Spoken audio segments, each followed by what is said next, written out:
It's Aneesa Getaneh. They was doubting by my calling, now they peeping away. Hey guys, welcome back to the Pretty and Profitable podcast. In today's episode, the principle that we're going to cover is productive. So I want to introduce you guys to Nicole.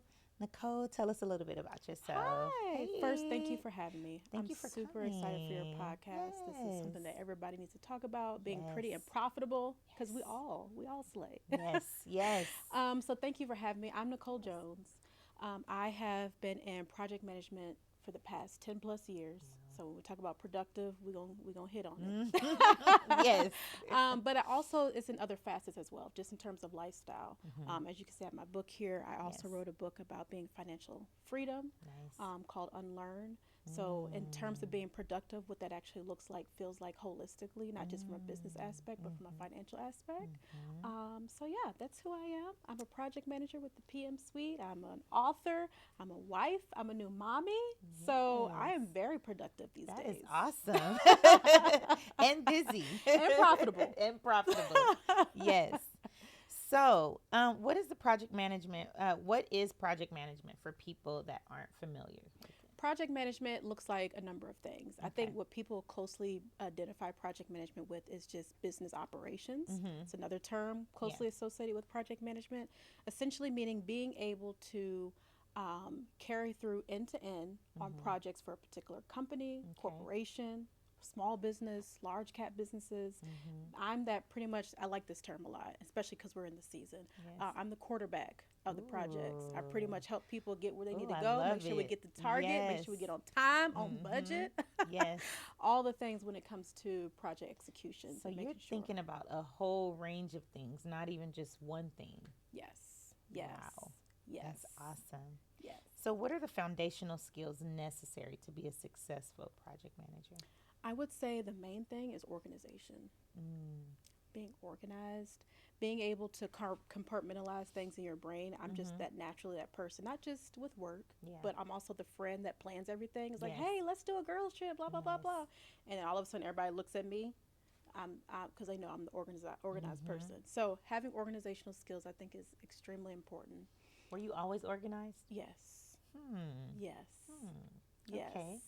So we think about just in terms of being productive. I'm also the oldest. Oh, okay. So I almost was like trained groomed to be organized and productive.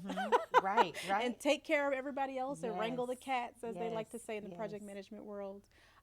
So it's pretty much naturally who I am in terms of like being organized and structured.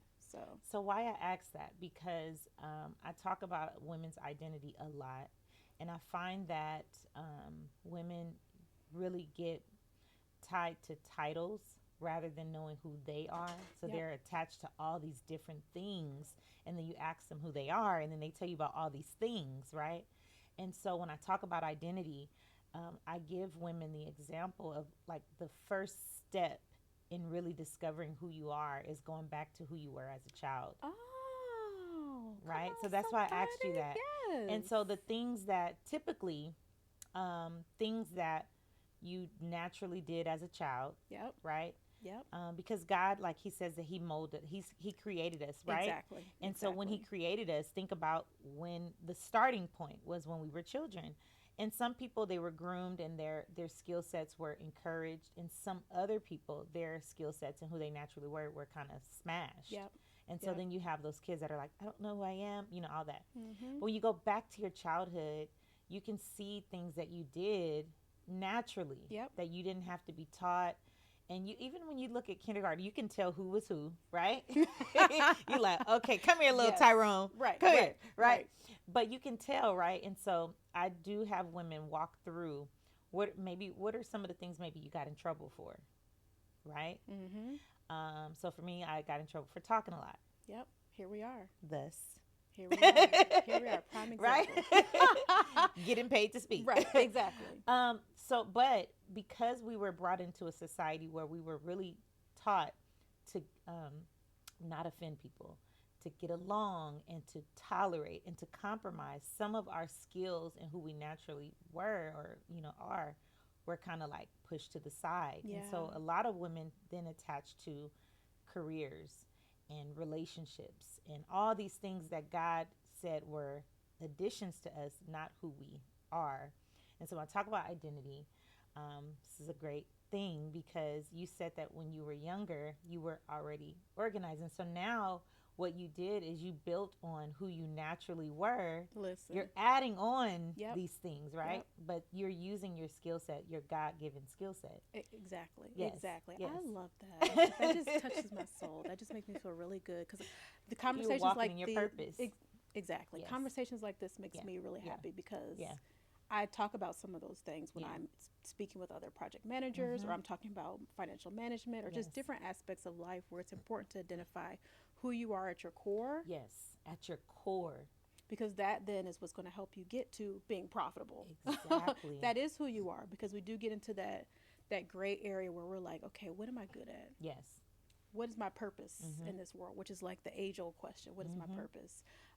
So you just hit it right on the nail. So Yeah, and I think as women too, we struggle a lot too because when we're younger, we're taught about competing, right? You're naturally looking at the girl next to you and what does she have, and there's a principle that talks about you can't create and compete at the same time. And so if you're in the competitive realm, you actually lose who you are. yeah. You lose sight of who you are. But when you're creative and you're operating in just Your gifts. who you naturally are, Yeah. like it just flourishes. And so we have to move away from competing and looking at what that person is doing and how that, well, I like the way her hair curls. And it's just like, baby, what Girl. do you have? Right. Focus on what you have Focus and on make you. what you have beautiful. There's a flip side to that. Yes. Yes, the creative part, work on your own creativity. What does that look like? How does that Yes. flourish in the world and the spaces that you're trying to create? Mm-hmm. But also competitiveness in terms of compete with yourself. Exactly. But there's a caveat there. Okay, let's hear it. Don't allow that to be analysis paralysis in terms of being able Exactly. to allow that to branch out in the Yes. world, to receive what you actually have to give to this world. So compete, yeah. but keep moving. Yes. Yes. Yeah, that's when you got a competition going. Yes, yes. And I talk about another principle. We talked about it in the earlier episode about being peerless. And that was exactly what I was saying. The Proverbs 31 woman, it says that there are many virtuous and capable women, but she surpasses them all. And I was talking about how you can't be a woman that surpasses and trespass. You can't be trying to be like somebody else, getting on their property, doing what they do, and surpass. And the surpass is not like you're surpassing another woman. Correct. You're just surpassing the woman you were before. Yes. Yes. You know, it's like yes, running track. Yes. You know, yes. you're really not competing with the girl next to you. You're really just You're trying to beat beating your your own time. numbers. Yeah. Yeah. Yeah. I love that. And we have to see things like that. And as soon as we get a visual, and that's why I use a lot of like principles and analogies and visuals, because a lot of times we're doing things we need to, it's not just the words and being motivational. I need you to visually see yourself Yep.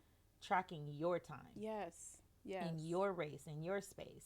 I love Not, that. well, I want to be like that person. That person started 10 years ago. And she You had a didn't see the different groundwork. exposure. Yeah. She had a different background, came from a different place. It's not going to be the same. And you shouldn't want it to be the same. Yeah. Let me just say this. You don't want to be a cheap imitation of someone else's original. Yes. Because when someone does something, I can't say who it is. I won't say who it is. Uh-oh. But there is a woman that is amazing in her space. Like, she does it so well that if anybody says anything similar to what she's saying, it looks like they're copying. Yeah. Yeah. You want to be so excellent that if somebody even says anything close to what you're, like with Oprah, you can't say, oh, without thinking Oprah. Like, girl, you can't use oh, Yeah, right? But yeah. you want to be so excellent, right? That when they hear one word, they think about you, Yeah. right? Yeah. But you don't want to look at someone and then try to imitate. Copy paste. You can't copy paste because Cannot. then when they meet you in person, you can't deliver. You can't speak eloquently. You don't have your own words. don't have it sound like because a recording of someone You else. sound like Yeah. Chat GPT. You can't Yeah, chat but yes, that's true. GPT somebody's Yeah. spirit. Yeah. You can't chat GPT someone's, you can't really do their brand either. But there's another thing that my mentor says. He says that your reputation should surpass you when they meet you in person. Basically meaning you should be more in person than what they are, what they already thought of you. Like you should be great. Yeah. But when people meet you, you should blow their mind. And Yeah. so the only way to do that is to continue becoming. Yes. It's not to stop at, Yes. well, I really said, I see a lot on Instagram. People just keep repeating what somebody else says.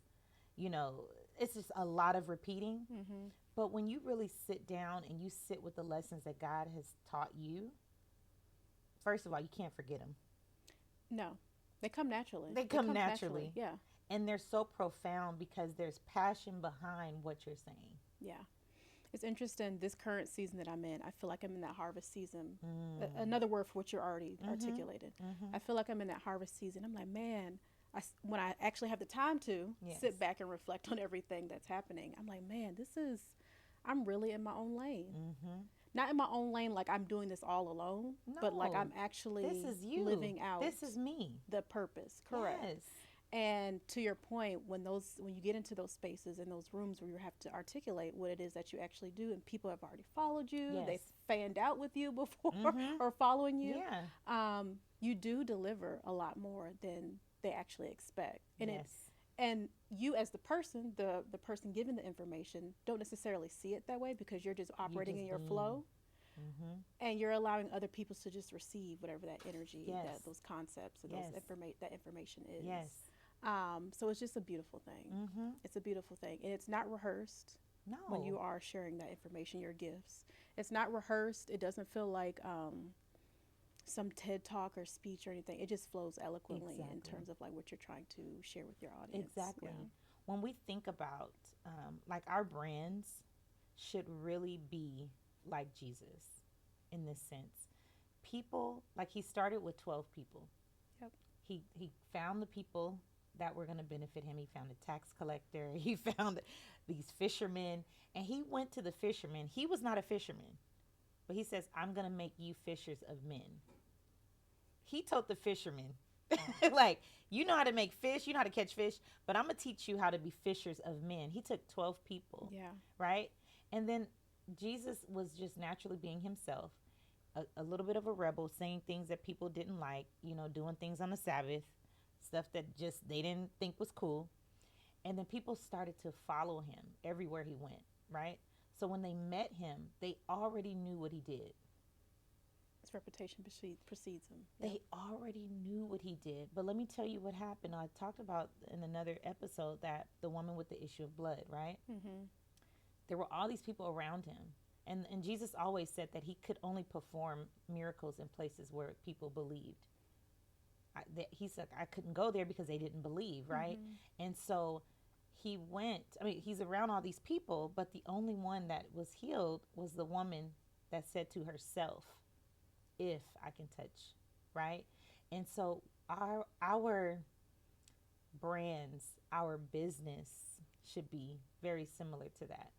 We start off with a team, right? Yeah. To be a small team. But at some point, it should surpass like what we're doing and the impact that we're creating. It should spread. Yeah. Kind of like wildfire. Yeah. Right? And people should come already knowing what you do. And then what you should do is take the 2 fish and the 5 loaves and you make more of what. And multiply. Yep. That's what we're supposed to be doing. Yep. He laid it out for us. Yep. The truth is right there. The blueprint. We're like, right. I don't literally know what the I'm blueprint. doing. I don't know. It's all right there. He literally came and just walked it out and said, just follow what I did. But we make it religion. Just do what he did. Yeah. I'm sorry. We just went all off topic. No, it's good. That's good. That's good. I think it kind of ties everything up with a little bow, basically. Yeah. We're talking about being able to pull out your natural gifts. Everything that Hey, girl. We're talking about being able to pull out your natural gifts. Yes. And being able to identify that as your essentially the adult version of yourself. And like those are the goals. of it. And take ownership of it. And also being able to rally behind those that are around you in your circle. Yes. In real life, what does that look like? That Yes. means, do you need a coach? Right. Do you need a community? You always do you need your one. 12 disciples? Yes. Like, what does that look like? Yes. And being able to leverage that and be able to lean on one another in Yes. ways that allow you to catapult in your career, your personal life, your love life, whatever that looks like for you to be successful. So Absolutely. Absolutely. I love it. We have a studio audience, you guys, if you hear. Today, pretty on paper, Yes. live. Right. So how can women transfer these skills to their personal lives? The skills that we talked about in project management. I feel like we hit on talked everything. about it, Oh right? Lord, we done got ahead of ourselves. Pulling those project management skills. Okay, let's say you're not an organized person. Okay. That's fine. Yes. That's perfectly okay if you're not a naturally organized person. Okay. But you can start to walk things back. Like I said, you get overwhelmed and we have analysis paralysis. Walk some things back, because for those that are not naturally organized, they can't always check off everything on their list like they would love to. Just pick 2 or 3 things that you can achieve for that day, for that week, for that month, whatever feels right to you. Because I think what we get into, a lot of people get into this rut of, I feel like I need to be more organized. I want to actually achieve my goals, and these are the things that I want to do. Yeah. And then they're like, okay, I'm going to put all this big list together and try to achieve everything all at once. That's already setting yourself up for failure. Creating immediate anxiety. Instant anxiety. And the analysis paralysis kicks in, because it's like, oh, should I be doing this? Right. What if I should be doing this? Right. Should I call this person? Do I need a coach for this? Yes. Do I need to pay for this particular course online? Do I need to watch? Then you get on YouTube and you do YouTube University and watch 550 million now you're really videos. confused. Now you're really confused, and you lose the course of what your actual goals and objectives are for you to be productive. Yeah. So take it back, Yeah. walk it back, scale it back, and just look at this holistically in terms of, okay, I know me. Yes. I know organization and productivity is not naturally my gifts, my ministry. Let me be realistic about the situation and just do like 2 or 3 things this week. Yes. If I can knock those things off and I can actually physically check the box on those, I've achieved something this week. Now, should they celebrate after they? Yes, celebrate. Hold on one second. Let me get coffee or something. Yeah. You're good. I think Cole gave me something. I left it. No, I was saying, no. You done put something in my coffee, y'all.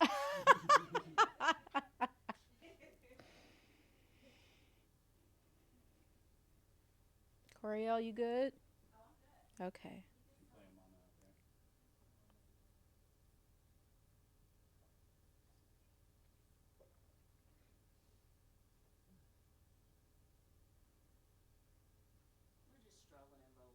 I see you. You being good, baby girl? You being good. So stuff that we should celebrate. Yes. Okay.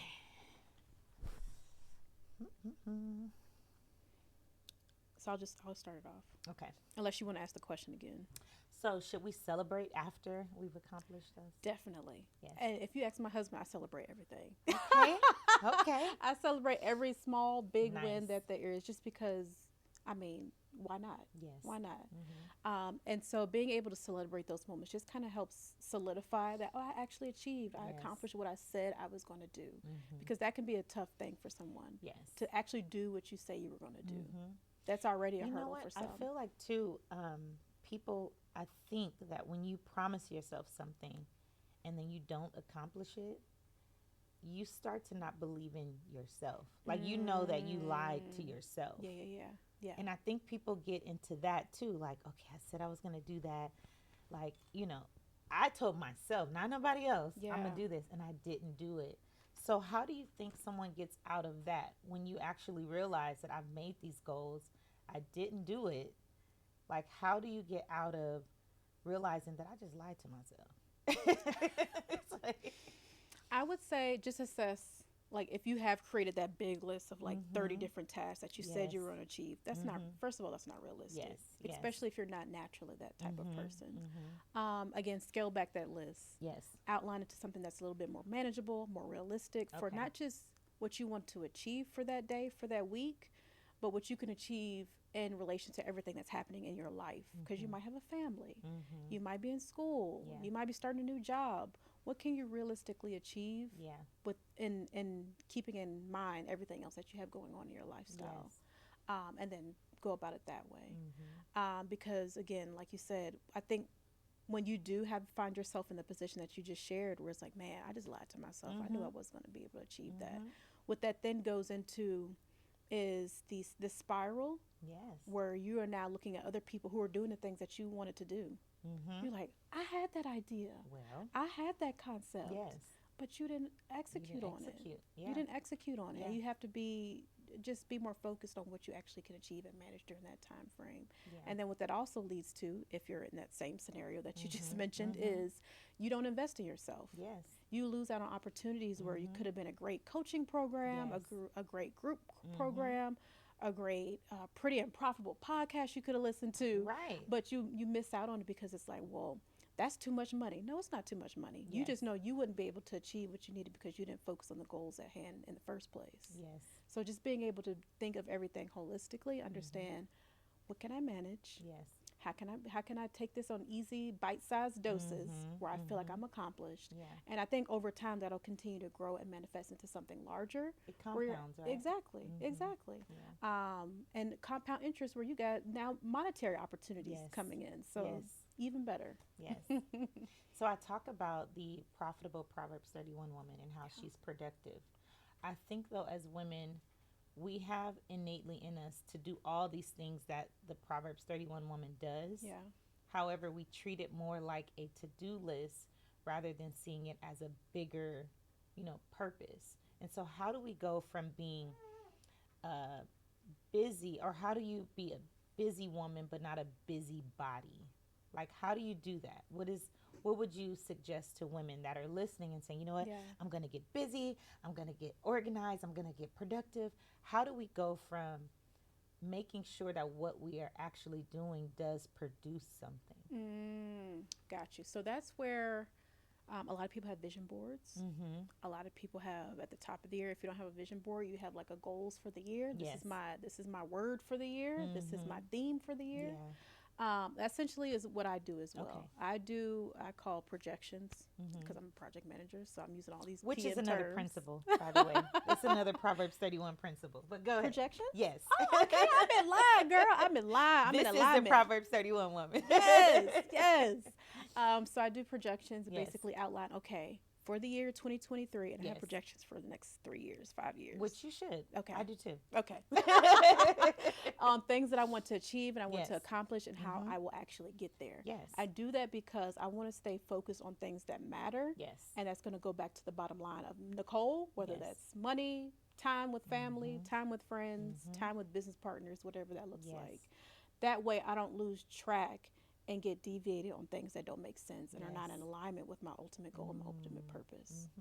So that's how we stay from being a busybody into Correct. being busy and productive. Exactly. Yes. Exactly. And for those things that come up out of nowhere, Yes. maybe it is a good thing to Yes. show up on that podcast or show up at that particular conference because it's going to provide you a return later. Yes.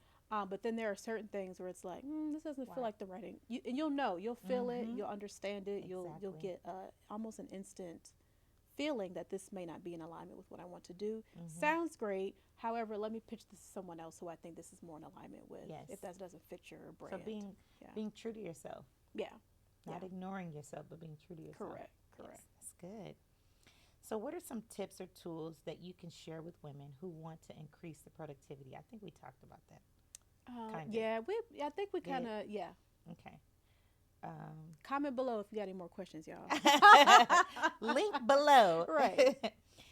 So, how have you been able to leverage your project management skills as a new mom? Girl, that has been the greatest project I have ever been a part of. Exactly.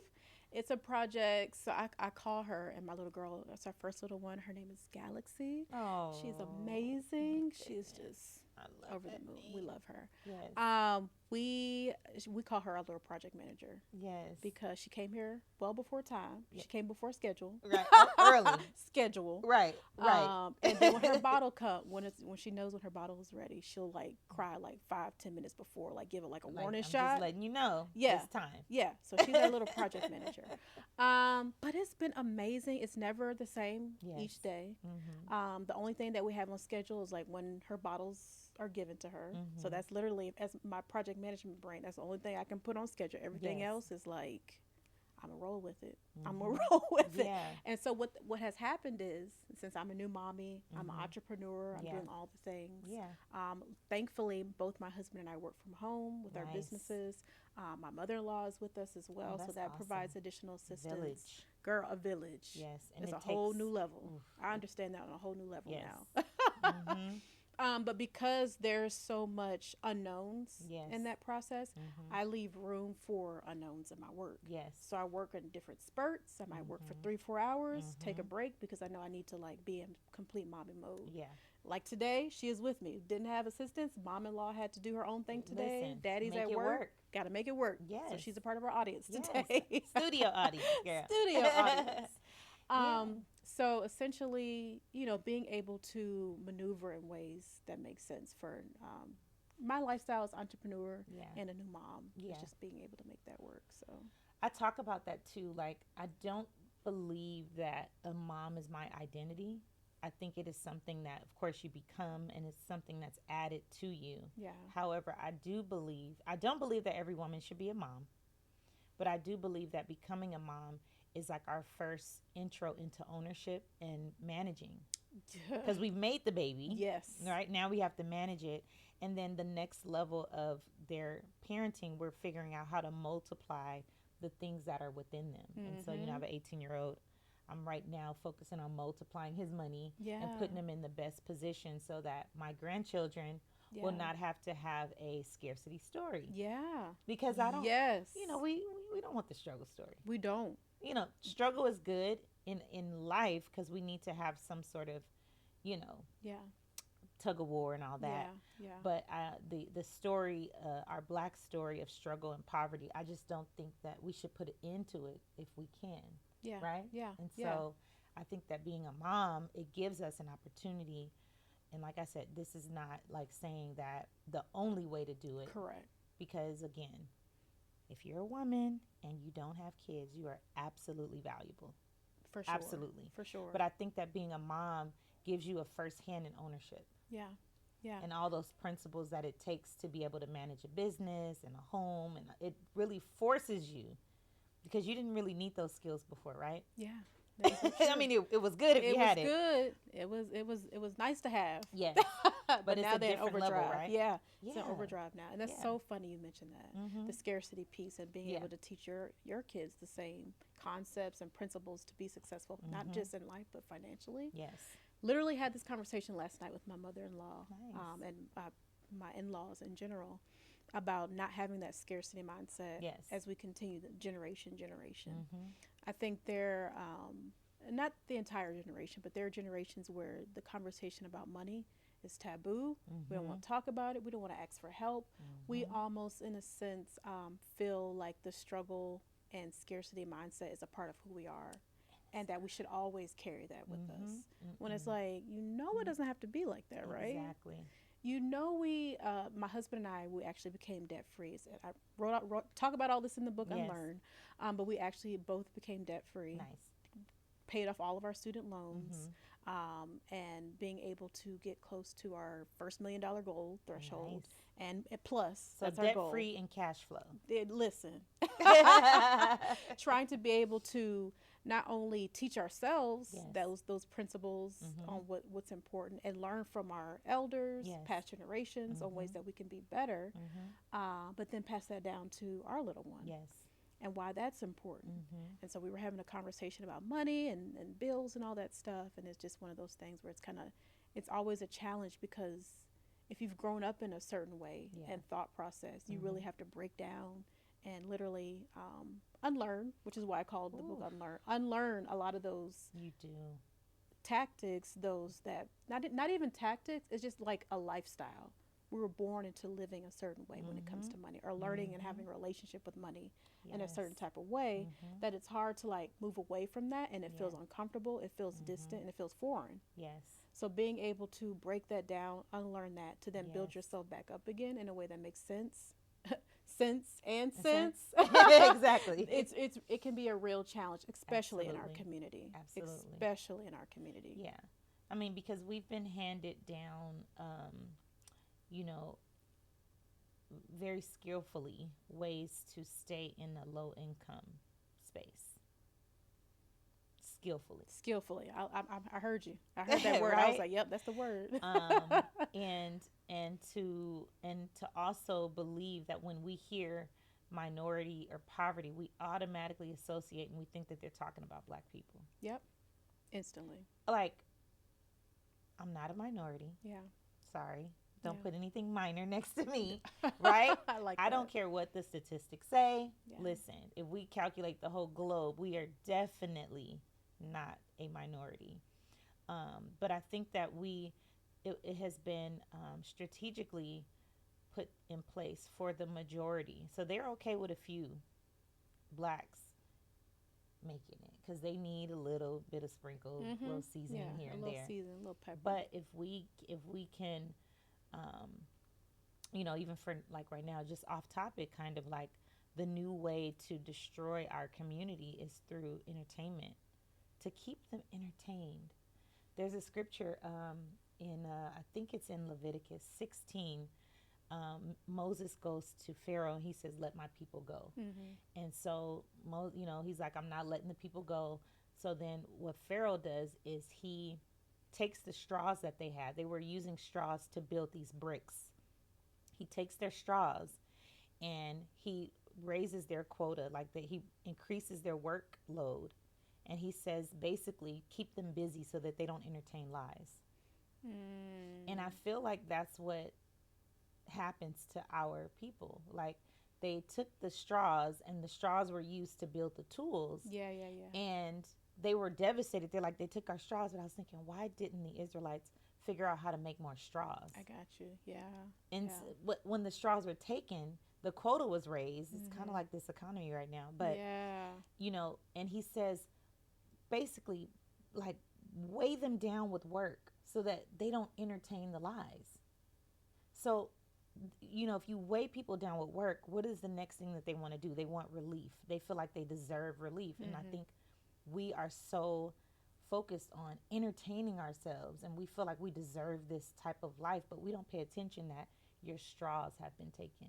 The reason why you're working harder and you're tired is because you didn't figure out how to make that straw. Yeah. Oh, that's a great analogy. You know, and so, you know, I think that our community is being torn down right in front of us through music, you know, through women that I would never say that we are like, you know, exploiting ourselves sexually and things like that. I don't see a Jewish music video out with, you know, women twerking, and I don't see a lot of cultures. There's some cultures that are trying to take on the quote unquote Black culture, which I wouldn't say is Black culture. It's a subculture because that's not me. She said that's not me. No. But I feel like that is the way, you know, in the 80s it was drugs and imprisonment. Now it's entertainment. You know, it's entertainment. And so if we don't pay attention, that they are taking our straws from us. They're weighing you down with more work. Yeah. You know, but we should really be focusing on sharpening our tools, you know, working together. Yeah. And things like that. But I don't know why that just came, but no, listen. That's good. That's good. I think it's important why conversations like this is important. Yes. It's like, I wish there was an easy button to like fix all this where we empowered people, resilient people are able to get what is already rightfully ours, and that we can see that, we can identify that in ourselves naturally without having it being told to us or handed to us on somebody else's platter when it was already ours to begin with. So I think conversations like this, you know, different forums that are already out there, events, conferences that are already out there, it's just like how it's like an endless battle. You know, I don't feel like it's an endless battle. It's something that Miles Monroe said. He said that where you find tolerance, you will find many, you know, like unruly things. So we are taught in our society to tolerate when that's really not what we're supposed to be doing. We're supposed to be standing on things like, no, we're not going to let our children watch this. No, we're not going to, you know, but we say, oh, well, that's them. And oh, that's those people. But ultimately, because everything is connected, it ends up affecting everything. Everything. You know? So, anyways. No, that's good. So, what are some ways you can, what are some ways you manage your schedule on a daily basis? Let's see. I already have calendar. Google Calendar is my friend. Okay. Like, if it's not on my calendar, that then makes it's me not. nervous. Oh God. The why? ringing and the ding ding. Oh, it's on mute, girl. Oh, okay.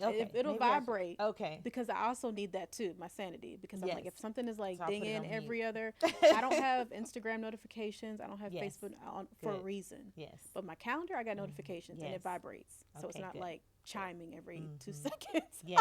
Yes. I still need some type of sanity in between all. So manage your notifications. Yes. So that's a twofold. That's a twofold. Manage your notifications and management in terms of putting it on your calendar in terms of lifestyle and work. So I'm going to stick with those two in terms of like just being able to manage in a way that makes sense for you and you don't feel overwhelmed. Because I think that's where a lot of people go as well. It's like, oh, there's just too much. I can't. And then they just remove it and don't do anything. Do it in a way that makes sense for you where you don't feel overwhelmed.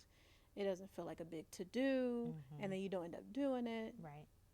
What we talked about. Yes. Right. So with being productive, how important it is to you, how important is it for you and your social life? So you're productive and you're focused on business, family, but how do you incorporate and really add that social piece? I make time for fun. Okay. I don't play about my hangout time with girlfriends, spa dates, self-care by myself, go get a pedicure by myself. Yes. I do not play about this. So work hard, play hard is a real thing, especially being an entrepreneur and a new mom right now. I'm like, listen, I'm tapping out. Don't you? Because I don't want burnout. We have to tap out. I don't play about my time. Yes. I do not play. Yes. So that's super important for me. And I make it just as a priority as I do my clients. Yes. It's just as essential and important because if I have to pour into them, my gifts, my excellence, I also have to be full as well in order to pour from. Yes. So being able to have that downtime, moments where I don't even pick up my phone. Yes. One of the practices I do, I don't take my phone in the bed with me or anything. If I do, it's like all the way on the other side of the room. So I'm not forced to like look at my phone every 2 seconds. Because you just need to like decompress. Remove everything and just release and relax. So. Thank you. That was so amazing. You're gonna have to come back because we have so much to talk about. Yeah, that was but awesome. I really think that you embody this principle of being productive. The Proverbs 31 woman is so many things. You talked about projecting and being productive, but I really thank you for coming. Thank you. This was awesome. Can you tell the people where they can find you? Yes. So I am Nicole Jones, like I mentioned. For the productive side, for my business, the PM Suite, you can find that at thepmsuite.com. On Instagram, the PM Suite _. And if you just want to follow me, I'm Mrs. Nicole Jones on Instagram. You'll see it on the PM Suite as well. So.